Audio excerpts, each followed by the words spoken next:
Anyuola mar John Ogutu ma en ja-Kenya mosebedo kapuonjo e piny Tanzania kuom thuolo mar higni 10 manyicha nonegi e kinde ng'anyo e piny Tanzania onyiso ichwang' mari ewi kaka sirikal ma Kenya ojwang'ogi e chenro mar yudo ratiro kod duoko ringre dala mantiere e kaunti ma Siaya.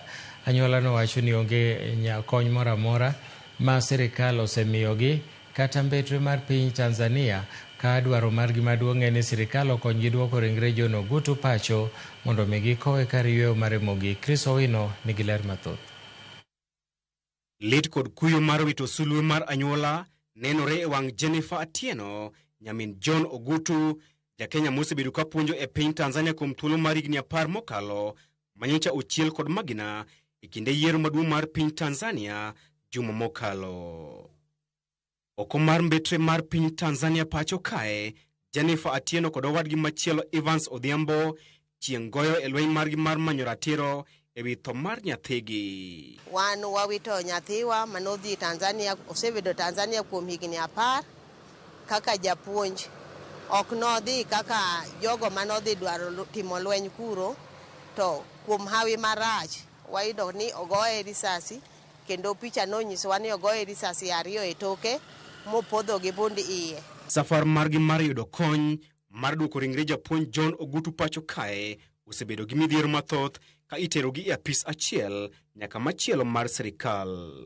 Wabiro i ofis kama nyocha watere barua manyiso ni wan gi chandruok gi nyathiwa man kocha chande, to jogo mande kane wachiwo barua chieng' wuok tich nyaka kawuono onge gimoro amora ma gisenyisowa. Okoth noneg kara ka en ni area gi nikech kita joma kadho yune ka ng'ato chopo ywe to ng'ato wacho ni sini mwalimu asa kufa. Kore moa kwa jodbura president ma Kenya go foreign affairs minister gi konywa.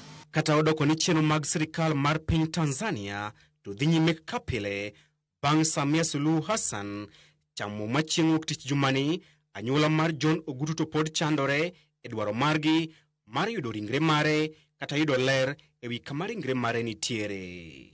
To en nyathi ma chakre tin ne en nyathi mamuol maonge wach gi ji, kendo kata koko ok ohero.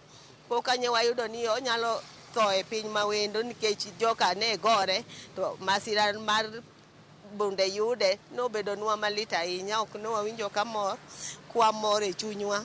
Kata sani ok wawinj maber, wawinjo matek, to wakwayo sirikal ma Kenya gi sirikal ma Tanzania mondo giyudnwa konyruok, gikonywa mondo wayud nyathiwa no, mondo duogunwa body mare mondo waiki. Anyuola mar japuonj John Ogutu ohum nono kod piny owacho mar Kenya kuom ling' thike no dino itgi e kinde ma gin to gichandore ka dwaro margi en mondo sirikal okonygi duoko ringre John Ogutu pacho kae mondo gidhi kowe kar yweyo mare mogik e kar chung' od bura ma Alego Usonga e kaunti ma Siaya.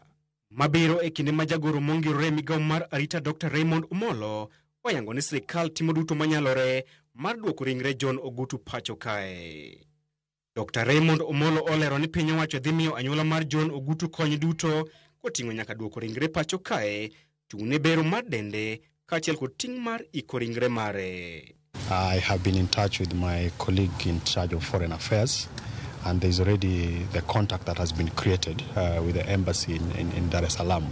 So what I would urge the family is that we are doing what it takes to be able to make the necessary arrangements for making sure that that particular case is handled in a manner that is respectful. Eko machielo, eten migawo mar weche maoko Musalia Mudavadi kod metre mar Kenya e piny Tanzania oyango ni gisetimo twak kod piny owacho mar Tanzania ewi chal mar jo-Kenya modak e pinyno.